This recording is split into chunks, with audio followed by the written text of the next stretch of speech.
மீரன் ஒரே நிமிஷம் முடிஞ்சிருச்சு.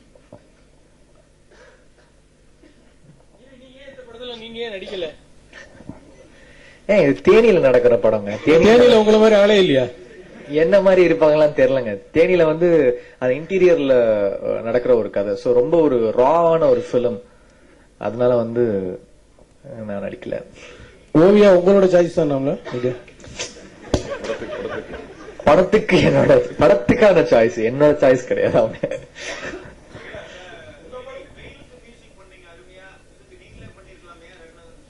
இல்ல என்னன்னா, நானே ப்ரொடியூசர் திருப்பி நானே மியூசிக் பண்ணா ஒரு கிளீஷேவா இருக்கும்னு யோசிச்சோம். அதனால நான் வந்து ஃபர்ஸ்ட் இந்த பிலிம் ஸ்டார்ட் பண்ணோடனே நம்ம மியூசிக் பண்ணக்கூடாது. ஏன்னா எல்லா மியூசிக் டைரக்டரும் ப்ரொடியூசர் ஆன போது அவங்க தான் மியூசிக் பண்ணிருக்காங்க. யாருமே வந்து வெளியாட்களுக்கு வாய்ப்பு கொடுத்தது இல்ல.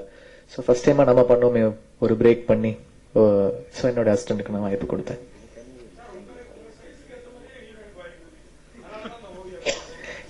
கேரளத்து பொண்ணு கேரளால உண்மையாவே இருந்த பொண்ணுங்க வந்து ஓரளவுக்கு நோன் ஃபேஸா போலாங்க. எல்லாமே நியூ ஃபேஸா போறீங்க. ஒருத்தர் வந்து கொஞ்சம் நோன் ஃபேஸா போலாம் போது ஆப்ஷன்ஸ் கொடுத்தாங்க. ஓகேங்க, இவங்க வந்து இந்த படத்தை கரெக்டா இருப்பாங்கன்னு சொன்னேன்.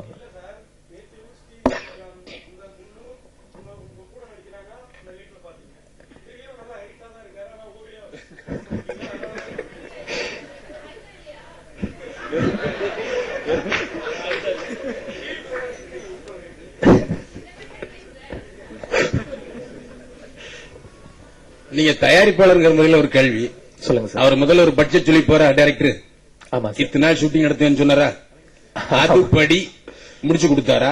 மீறிய பட்ஜெட்டுக்கு மீறிய செலவு பண்ணியிருந்தாரா இல்லையா? தயாரிப்பாளர் முறையில் இந்த படம் உங்களுக்கு அடுத்த படம் தயாரிக்கிறதுக்கான தூண்டுதலை எப்படி ஏற்பட்டுச்சு? ஆக்சுவலி பட்ஜெட்டை வந்து நாங்க எக்ஸிட் பண்ணோம். நாங்க பிளான் பண்ணதை விட அதிகமா போனோம். ஏன்னா டேஸ் எக்ஸ்டெண்ட் ஆச்சு. ஏன்னா அங்க வந்து பிசிக்கலா வந்து அங்க கிளைமேட்டிக் கண்டிஷன்ஸ் எல்லாருமே இருந்தது. பட்ஜெட் அதிகமாச்சுன்னு ஃபீல் பண்ணேன் நானு. ஆனா காப்பி பார்த்துட்டு ரொம்ப சந்தோஷப்பட்டேன். அதாவது அந்த படத்துல அந்த ரிச்னஸ் வந்து வேற லெவல்ல தான் எடுத்து போயிருக்காங்க டைரக்டரும் கேமராமேன் ராகுல் தர்மனும். சோ இந்த செலவு வந்து தெரியும் உங்களுக்கு, பண்ண செலவை விட ஜாஸ்தியாவே தெரியும் உங்களுக்கு.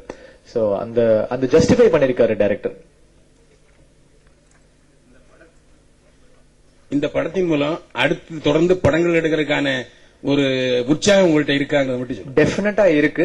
இந்த படத்துடைய வெற்றி அதுக்கான முதல் அடியா இருக்கும். சோ அது வந்து ஹிட் ஆகி நல்ல பெரிய ரீச் கிடைச்சது அப்படின்னா நியூ கமர்ஸ் கண்டிப்பா நிறைய நியூ கமர்ஸ்க்கு வாய்ப்பு கொடுக்கலாம் தான் இருக்கேன். தேங்க்யூ. அனைவருக்கும் நன்றி.